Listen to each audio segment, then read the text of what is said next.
Hi Nature Together friends, I am back for a story time today. I know it's been a long time since we've had a story time and I'm sorry about that. Life has just been too busy and I haven't had a chance to sit down and record stories for you, but today is the day. I decided you all get a story. And with that said, our story today is called The Giving Tree by Shel Silverstein. My copy's kind of worn and beat up. Shel Silverstein was one of my favorite poets growing up. He does a lot of interesting poetry for kids. And I picked this book because my kids have a Grandma Penny, and this was one of her favorite books to read to the grandkids. So I wanted to share it with you today. It's a special book. All right, The Giving Tree by Shel Silverstein.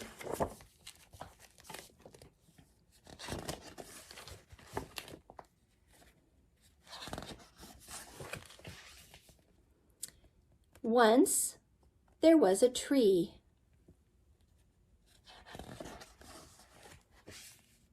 And she loved a little boy.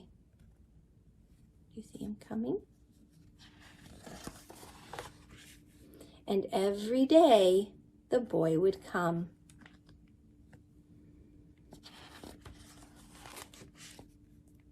And he would gather her leaves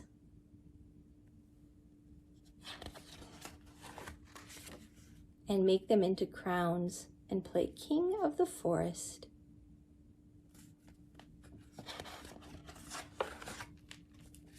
He would climb up her trunk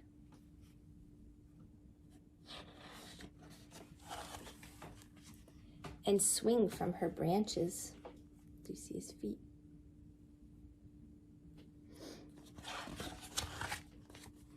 And eat apples.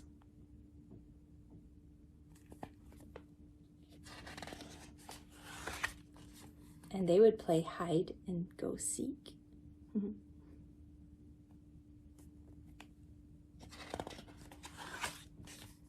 And when he was tired, he would sleep in her shade.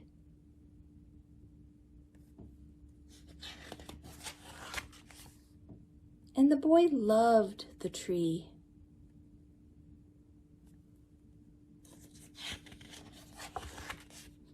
Very much. And the tree was happy.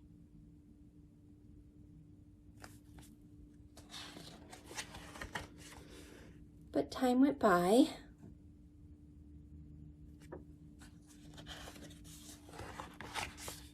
And the boy grew older.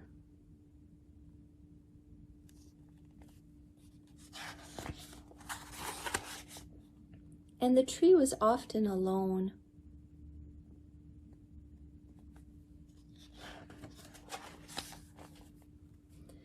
Then one day the boy came to the tree, and the tree said, "Come, boy, come and climb up my trunk, and swing from my branches, and eat apples, and play in my shade, and be happy." "I am too big to climb and play," said the boy. "I want to buy things and have fun. I want some money. Can you give me some money?" "I'm sorry," said the tree, "but I have no money. I only have leaves and apples. Take my apples, boy, and sell them in the city. Then you will have money, and you will be happy."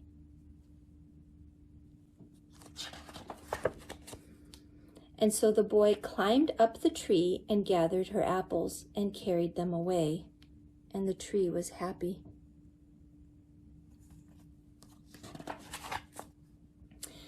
But the boy stayed away for a long time, and the tree was sad.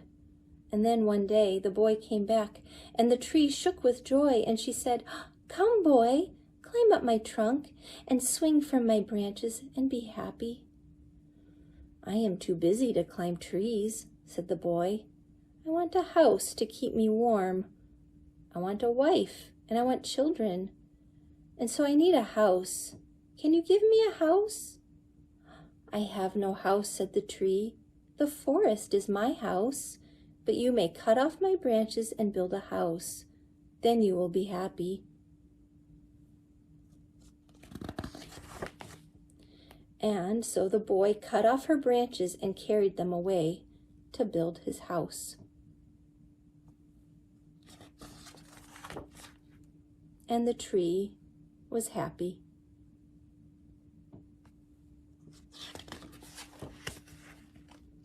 But the boy stayed away for a long time, and when he came back, the tree was so happy she could hardly speak. "Come, boy," she whispered, "come and play." "I am too old and sad to play," said the boy. "I want a boat that will take me far away from here. Can you give me a boat?" "Cut down my trunk and make a boat," said the tree. "Then you can sail away and be happy." And so the boy cut down her trunk and made a boat and sailed away. And the tree was happy, but not really.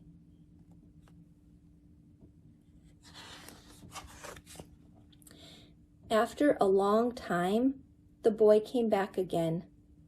"I am sorry, boy," said the tree, "but I have nothing left to give you. My apples are gone." "My teeth are too weak for apples," said the boy. "My branches are gone," said the tree. "You cannot swing on them." "I am too old to swing on branches," said the boy. "My trunk is gone," said the tree. "You cannot climb." "I am too tired to climb," said the boy. "I'm sorry," sighed the tree. "I wish that I could give you something, but I have nothing left. I am just an old stump. I am sorry." "I don't need very much now," said the boy. "Just a quiet place to sit and rest. I am very tired."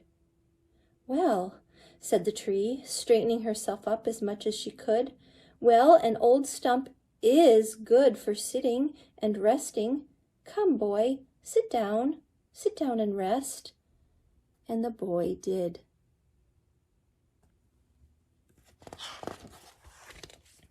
And the tree was happy. The end. Okay, so that's the end of our story, The Giving Tree by Shel Silverstein. I love this book because it was Grandma Penny's favorite book, and I think she could relate to the tree.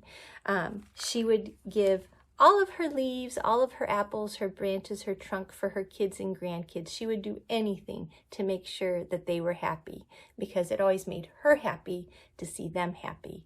And I want you to think about the grown-ups in your life.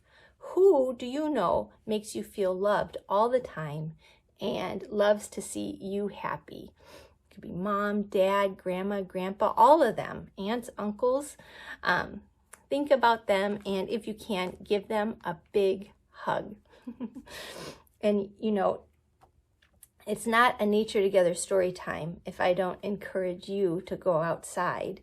So because we read about a tree, I thought maybe you could go and explore outside, find a favorite tree, and if you can, make one of these. This is called a discovery bottle.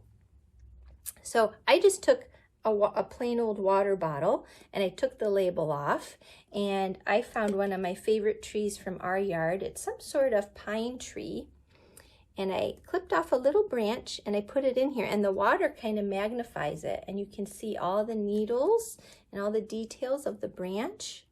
So I have another one here. Let me see if I can open it up for you. This is from a cedar. I'm just gonna, it's really easy. You just pop it right in there. Think about what trees you like and what might fit in a water bottle. It's got to be skinny enough to fit through the top. And get the cap on really tight. There you go. And you can see I now have two little discovery bottles with my special branches that we can look at. It's kind of neat. So I encourage you to go outside, and if you don't have a bottle, just look at your trees. Or you could be like the little boy in the book when he gathered trees and he made a leaf crown. that's an option too. But what's really I want you to do is to get outside and explore, okay? And I think that's all for now. I'll be back again. Maybe not next week, but I won't wait as long to do my next story time, okay? Bye, guys.